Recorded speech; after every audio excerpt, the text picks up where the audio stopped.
wangu dei Gesù Kristi nuheri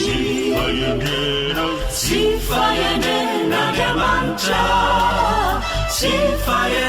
na diamanta wanzego wangu dei Gesù Kristi nuheri sifaye na diamanta sifaye na diamanta ifukumi dela nitu utikeye isaitu mifala mina diamanteye ulizi pamoja niti tuayaya na palo povave niti nutilaya fainu manumbu kake ijinye atuni tarana kasambatawe na vita betami kuila maefa ilawe limasinanu alarane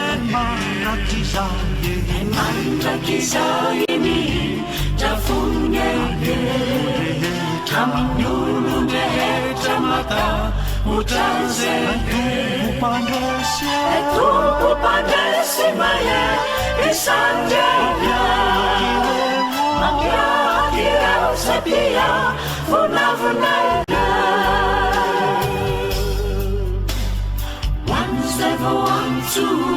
dei Gesù Kristi nuheri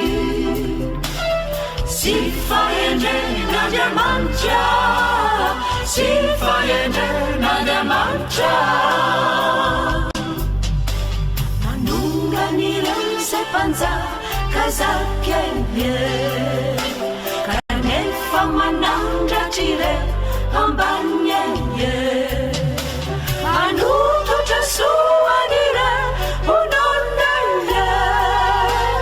amamu di mananire upananeye arinani Israeli ulunyehe satima atiarunihi trafunyehe nabana tenai minira satikeye wajai Abraham asizan tarananye befidiava nama erawe ubila izana nitu lanufaike aliku laifanai mabira yasikenya umala kizayala uvaranya wanzevo wantu dei Gesù Kristi nuheri sifaye na diamanta sifaye na diamanta wanzevo wantu dei Gesù Kristi nuheri sifaye na diamanta sifaye na diamanta